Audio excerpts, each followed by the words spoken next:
Hi, I'm Tom Hayes. This is Upbeat, and we're back with Bobby Seibel. Where did we leave off? I think it doesn't matter. Pick it up where you want. We were on the colonoscopy. We're talking about me. Well, that's right. We were on the colonoscopy. How could you not have a great day? The colonoscopy, the thing that. The health.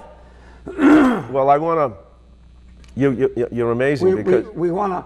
Don't be repetitious, because I forget at my age, I'll repeat the same stuff. People do that to me now. They go, you said that to me yesterday. You told it to me 2 days ago. And I'm start repeating. Did I ever tell you? And I go, oh my God. Sometimes I make phone calls. You ever do that? You forget who you're calling? And the person answers. You go, who's this? You go, no. It's coming close. Coming close, or I'm going to need Well, let's talk about, we'll get back to the cancer, but the phone. No, you have a thing with your phone. Everybody knows you. And your phone. Okay. I was the last. I don't know if you're going there. Because you're cheap. I'm the cheap. I hate.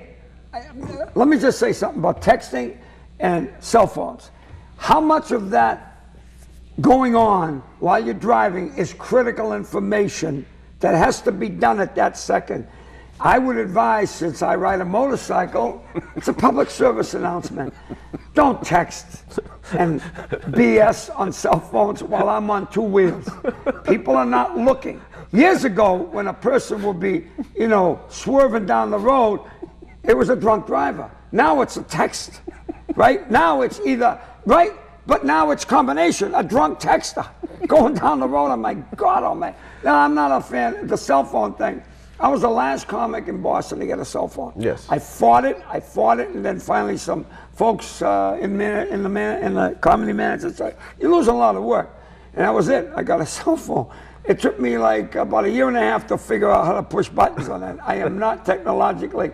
I went to a Catholic school. I can speak Latin, but I don't know how to run machinery. I mean, I'm not a machine person, I mean it. I can change the oil on my motorcycle, but when it comes to like running computer, I don't have one. People say, well, you have email? I said, no, I got a female. She's in Beverly. But I got no email. And people say, how can you stay on top of everything? I really don't care. I read a book in the subway. I look around and everybody's wired in, and I'm reading a book. It's got paper. It was made from a tree. It's not that, whatever that mechanical book. And I'm like, my God, I'm so glad I grew up in the 40s. I mean it. I can't get used to this fanaticism about technology. I was on the subway yesterday, and I'm looking around. I was the only one reading the book. Everybody's Earth calling robots, Earth calling robots. We become robots, man. Nobody communicates. I'm probably going, hey, I'm here, I'd like to talk to you. And I said to a kid once with the text thing, what are you doing? They're playing games. Okay, why don't you try Sudoku?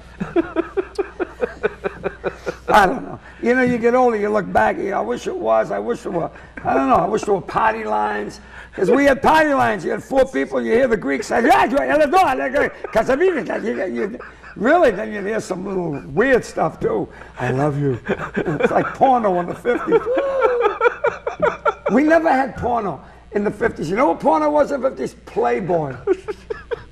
And the girls were dressed.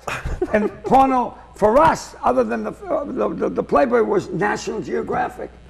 The natives of Nigeria, that was the bare boobs in those days. And now it's like a medical journal. Hey, there it is. There's no imagination. It's like a medical journal. My God, there's nothing left to think about. It's just. Well, you did that so well. When you did this, I could see it. Oh God, I'm telling you, we're obsessed with communication. I mean, you ever think of, I love to go in the woods, because I'm a pedophile. No, I love to go in the woods I grew up in Lynn, and there's a reservation called Lynn Woods, 2,000 acres. You can go in there and get in the center of that reservation, and you can get lost. Just get lost. Look up at the clouds going by, next to a brook, you know, and then you come out, and the minute you get in your car, they're in your back seat, right? With the gas right to your back seat. It's a 30 mile, you're doing 120. I think there's a problem. Can you slow down a little bit? People are right on your case, you know what I mean? And I never thought I'd be talking. But at this point now, when you get to be this age, when we were young, 20 years old, we'd be driving to the Cape. We made it from Lynn to Hyannis once in 40 minutes. Yes. And that was with a case of beer. And a Plymouth Belvedere. I mean it, with this lunatic, his kid name was Phil Gilbride, he's passed on. We'd made it in 40 minutes from Lynn, and we didn't care. And you know, you ever hear of a Common Gear? Yes. The old Common Gear convertible. Yes. For anybody, it's a Volkswagen that was like a poor man's Porsche. And we would drive to the Cape every weekend. I worked at the GE, and we'd drive to the Cape. And the top down, case of beer in the back. And I'll never forget this. You know those orange cones on the highway? The nut that I was with was Jimmy Monroe. We stopped at a site, and we put the 2 orange cones on our head. And we're driving to the Sagamore Bridge or whatever, and we're driving, and people are screaming, laughing, and all of a sudden, it's the state police. I swear to God, this state police officer, get out of the car. He was holding himself laughing. He come up to the car, he goes, just put the damn cones on the highway, get that. Never said a thing about the band, you know, we were empties rolling back and forth. Really, Tommy, that was in the 60s, folks. You can't do that anymore, you know? It's a whole different world. And like I say, I'm very glad that, you know, I never inflicted damage on a human being, I mean, in a vehicle, you know what I'm saying? But, no, like I say, back to the gratitude thing. I hate to say I'm grateful, but I'm grateful to be here with you. And I mean it. It's fun to let me talk for 3 hours. And you sit there like a mute. Oh, God. Oh, have you heard the latest of health? I got an eye problem. Did I tell you this? I got sideswiped by a truck. December 7th of 2010. December 7th, Pearl Harbor Day. Only I got bombed. I'm in Salem, Mass. Did I tell you this? I got sideswiped by a truck. Went down. True story, folks. I'm not lying, and this is all true. Went down, and the man who sideswiped me came running back. He says, "Are you okay? Did I tell you the whole thing?" I says, "Yeah, I'm fine." Yesterday, you told me. He says, "No, an hour ago." He says, "Well, there's $100 and my business card. I'm late for a meeting," and he took off. And the Salem, Massachusetts police come up to the site. "Where's the guy who hit you?" I says, "Well, I told him he could leave." And the cop went, "You nuts, it's an accident, you jerk. You should be in the hospital checking." And there was a nurse off duty from the hospital. She said, "You got to go to the emergency." I'm okay. True story. And the police are trying to debate with me, going, "Bob, you got to go and get this checked out. We got the business card, we'll check on the guy who sideswiped you." I convinced the police I was all right, but now I'm in adrenaline shock. You know, you're banging on a friggin' highway there. So I convinced the police to lift the bike. We 3 of us get the Suzuki 1000. Talk about poor, cheap Lynn. Suzuki 1000, 1981, with 113,000 miles. A mechanic will not fix it. He says, "You bring it in, I'll put gas on, I'm going to blow it up. It's making my business look bad." Nobody wants to bring their bikes. I go, he fixes that? So when I ride with my friend that has a Harley, he goes way in the back, a mile away, don't come near me. So now, I convinced the police, the bike goes up vertical, the bars are bent, mirrors are shattered. I get on the bike, kick it, start riding down the street. A mile or less, I have a seizure. I go off the bike in Peabody. I'm rolling down the street with the bike, hit a curb, bounce off. I'm swearing to God, ladies and gentlemen. I jump off the green, right? I get up again, and I'm walking around again, still now I'm in dual adrenaline shock. And there's a young police kid officer at a gas company work site. And he comes running up. He goes, "Send an ambulance to such and such a street." True story. And I'm standing there like this, doing Rocky. Da, da, da. The bike's laying there. The gas is coming out of the tank. And the police kid says to me, "Are you okay?" I said, "Yeah, I'm okay. Just help me lift the bike. I got to get back to my garage." So he goes like this, "Cancel the ambulance. He doesn't want it." And then he goes, "What? What?" He goes, "You're not the same guy that just got on Highland Avenue. I goes, yeah. He goes, pal, but you gotta slow down. I had my comedy DVD in my jacket. And I says, I was gonna deliver this DVD to somebody. I had the comedy DVD. I says, listen, I said, I'm a comedian. I work around New England. Here's my DVD. When I drove away, this cop was like this. What the hell was that? So what happened was that, I won't get into the thing, but I feel strong, but we won't get into that, but I got a little damage to the eyes, and so a little concussion, hemorrhages in the eyes. So I said, pretty soon I'll be in front of Walmart with a white cane and a cup and a monkey with a red hat. You know, how about a few pennies to stand up isn't working. All the, you know, the funniest stuff is the true stuff. You can sit there and write scripts all day, and then you go like, that's funnier than the script, right? You know what I mean? Because we've been laughing since we met each other.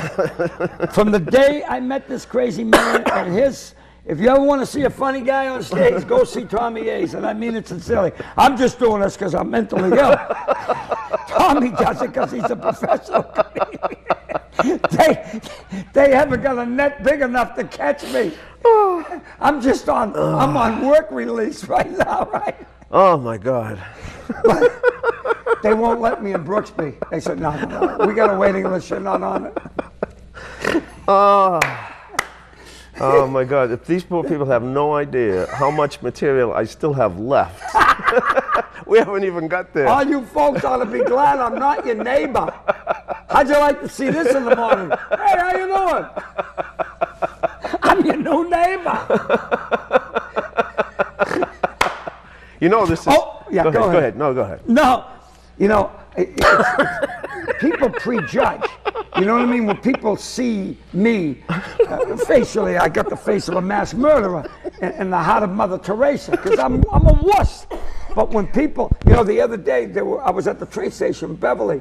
True story, and all these kids were giving out like Nutri-Grain candy bars to the people getting on the train. They went right behind me. And really, here's a Nutri-Bar, and they saw me and they went, don't give them a Nutri-Bar, he'll attack. You know, because I got that face of a potential mugger, you know. You know, really, it's tough to go through life looking like you're like on the edge. I used to hitchhike, nobody picked me up, look. People go, nah, that's okay. That was the blizzard of '78. I gotta come out of my shell. Yeah, you're 70. It's about time to come 70. out of your shell. Oh, you know what it is? 70 from the neck down, from the neck up. 15. I get zits here and varicose veins here. I don't know what to do. Help me, please.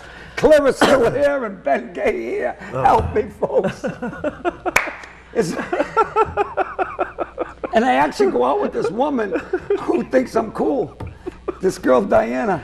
She's been, like I said, she's been going out with me for a lot of years. You didn't tell the story how that all evolved. Okay, we did it, but I'll do it here. Yeah. We were dating when we were teenagers, and she went to an academy up in Salem there, Cridians, and I was at St. Mary's, and I don't know how we met drinking, you know, you meet girls, and we went out for a year or so, back and forth, you know, and then the girls, 1960, had a parrot, you know, the rings, and I said, oh, no, I got a career in alcohol and drug abuse, and, as a client, not as a counselor.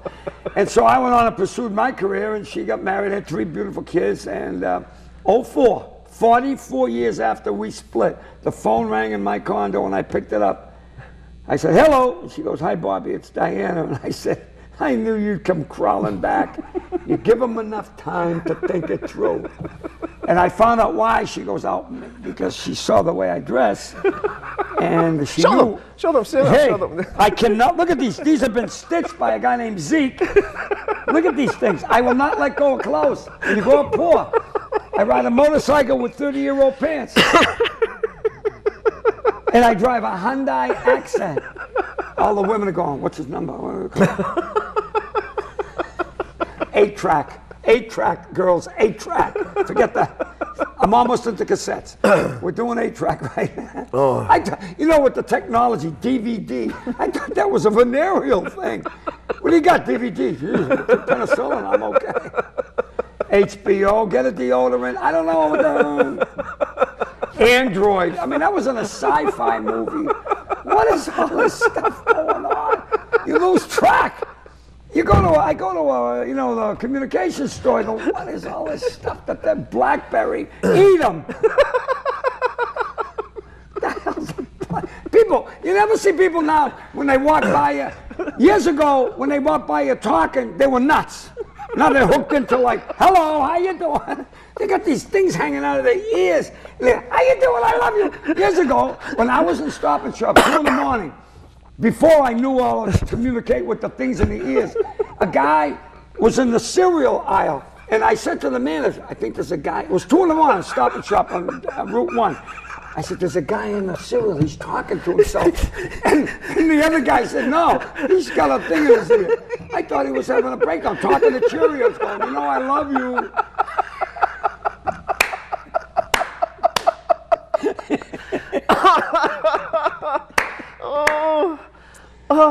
When I didn't have a cell phone, right? I used to walk around like this. I'd be driving, and people on their cell phones, I used to do like this.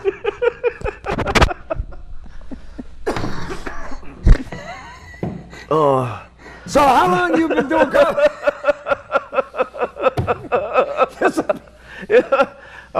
Thank God we don't have to go to commercials. The producer. Go ahead.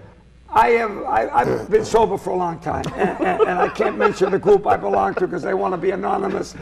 But I'll give you a clue, it's not AAA, but they have the same slogan as AAA, sooner or later you'll break down and join us.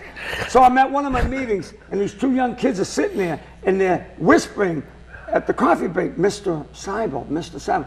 And I never heard that since I taught history at Lynn Classical. I did. I actually taught U.S. history. And these 2 kids are going, Mr. Seibel. And I went over at the coffee break at the meeting. I goes, how do you guys know me? True story. They said, you were our history teacher at Classical High School. I goes, what are you doing at this meeting? They go, you drove us here.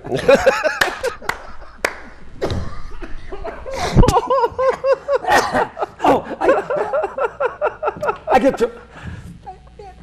we still got time? Yeah. Egos for comedians is a big thing, all right? And one kid come up to me one day, he goes, are you Bob Seibel, the comedian? I went, yeah. He said, were you performing at such and such a club? And I went, no. He goes, I thought you were, the parking lot was empty.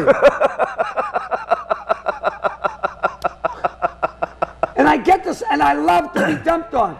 I said to this old man, I says, you're the father I never had. He pushed me. He says, you're the son I never wanted. And I thrive on abuse. Yes. I was on the Appalachian Trail. I finished it in 09, the whole 2,000-something miles. And one day I met a guy, and we're walking for a couple of days together, staying in the shelters. Not the shelters in the city, the shelters in the Appalachian Trail. And he starts dumping on me. Within 2 days, he's insulting me. I goes, how come you're doing that? He goes, you got that kind of face. Well, I know a lot of the romantic stories of how a lot of the women dumped on you.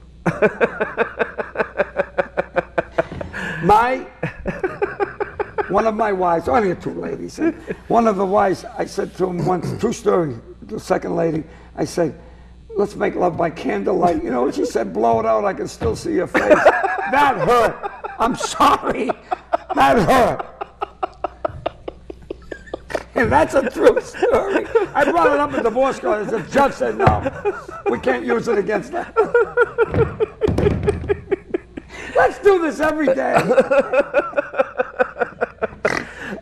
The producer, my cousin, had said, yeah. He says to me, does he know what you're going to talk? Are you prepared?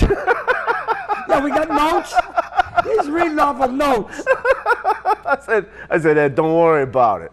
Tell him the story how cheap I am in the Prague at the airport when we're leaving. This is. He tells me all the time he doesn't care about money, and when you see him operate, he watches every penny, every dime. And I said, you care more about money. I said, I think about making it. You think about every dime you spent, and it pains you. Every dime you spent. It's true. You don't care so much about making it, right? No, go ahead. But it's we're in Prague, and he wants to eat. Tommy, let's grab a couple of pizzas, a piece of pizza, and a Coke, $1.50. Bobby, we're in Prague. I mean, how often do you get to Prague, Bobby? I mean, we can eat pizza and Cokes anywhere. Yeah, but it's $1.50. You know. We stayed in Prague. He calls me up and tells me, Tommy, I got a deal. We can stay and go to Prague, $550. It includes round-trip airfare, a week in a hotel, breakfast, half-day tour of the city, and transfers. But we gotta act fast, because if we don't get it right away, we'll have to go single occupancy, which is $50 more. And like an idiot, I buy into I'm going, yeah, he's right. We're going to get screwed out of $50.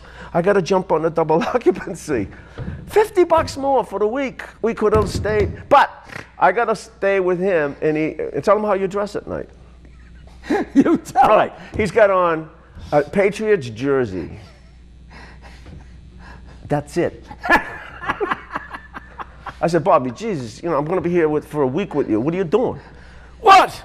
I said, you don't have any pants on. I like it. It's natural. I like to be natural. I said, Bobby, I'm trying best with my vision, peripheral vision, not to look. I said, but I got to spend a week with this. Just relax. It'll be fine. Tell him how. For $50, I had to watch you in a Patriots jersey. Tell him, no, the one at the airport. All right, so the VAT tax. Where the VAT tax? He finally breaks down. He's going to buy something. Okay. He's going to buy something. So we buys a Fabergé egg, beautiful Fabergé, expensive. I couldn't believe you did. Who did you buy that for? For myself. There's nobody worth buying that for. So $150 for this egg. Now here's the kicker. The thing that made him flip was they gave you $25 back in a value-added tax, not there, if you went to the airport with this piece of paper. So we buy the thing on, say, Wednesday. We're not leaving till Sunday. For every single day that we are there, he is running around Prague asking total strangers, excuse me, I bought this egg. I got the tax, the voucher. Where do you redeem this at the airport? Okay, when you go in, you gotta go through the tickets.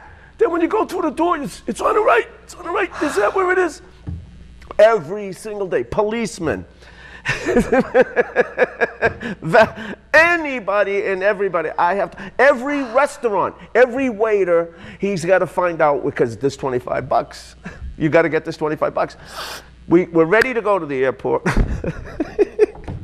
We're down in the lobby. It's an hour ride through traffic. They had no freeways to the airport. That's right. So he starts at the reception desk. He asks who's the concierge, the doorman, the taxi driver, the two women we went to the airport with. Showing this function, by this time I'm sick of it. I can't stand it. We get to the airport, he's in line, and we were doing a sync. I was in one line, we was going to see if we could get, to the bed. And he's got the thing out. Oh, God. Now, the best part is when we get to the airport, I had one too. Yeah. And it took us an hour through all this traffic, and we get out of the car, and you say to me, I start searching. Have you got yours? Have you got yours? So I start doing the search, and I realize I don't have mine. No! What are you gonna do? I said, we got an hour and a half. I'm going back. Okay, I'll wait for you. Oh, God. Like I was going to risk the flight for this $25. But I believed you. I really thought. I said, how can you give up that money? I went out. You remember the down here on 128, the old dance hall. Was it Upbeat Ballroom or something? Yeah. And it was 1960. I was like 19, and I had this real cute girl, Anna. She was a Greek kid, and I said, "Want to go dancing tonight?" And so I had a Vespa, so I couldn't take her on the Vespa, but I think we double dated. That's what happened. We double dated, and then she lived a half a mile from my house. And I said to the three of them, let's have pizza. My mother was in New York. She'd go away for a 2-week thing to visit her sister in Brooklyn. And they were, yeah, pizza, 19 or whatever. There were a couple of pizza parlors, not that many as there are. Every 3 minutes there's a pizza parlor. So do you know what I did, being who I am? There used to be a company called Appian Way that made pizzas. Do you ever hear of these things? And it come in a box. So I had one person open the can of paste. Somebody else was making the dough. Anna never went out with me again. That was the last. We're in my house making pizza. The cheapest. And I saw her at this classical high school class reunion. And she saw me because I did a show that one of the classmates asked me, their class of 61 or something like that. And they said, and Anna was sitting there, and I haven't seen her in 100,000 years. And she looked at me, she goes, I'll never forget that night. You were the most unromantic date I ever had. And then to top it off, we're having pizza made in your kitchen. You were the cheapest date I ever went out with. Oh yeah, and it just goes on through history, you know, I mean, just. Oh, it's not going to change. I won't change, for God's sake. You know what, but I mean, I used to watch my mom after my dad was gone, and she'd be very frugal, for the lack of a better word for the public, cheap as hell. And I'd pick that vibe up. I mean, everything, I'd watch her all the time, how she up it. When I scrape a pan of soup, there's not one noodle that stays in that pan. I mean it. I'm in there scraping it out with a, you know what I mean? Because I have been brought up like that. You don't waste. You know, and when the bills used to come in, I still do it. A gas bill, electric bill, I'd be at the building paying it within half an hour. When the mail came, I'd be running. Gotta pay the bill because I gotta shut it off. So that's the mindset I got as a kid. Well, plus you saved on the postage if you. And I saved on the postage. I'm telling you, it was amazing. You know, I think about, well, you know what? In deference to what goes on today with the throwing away and spending, I'd rather be at that end of the spectrum. You know, holding on to it, because people today just. When I used to, I can't run the left knee shot, but when I used to run, I used to pick up all the cans on the street. True story.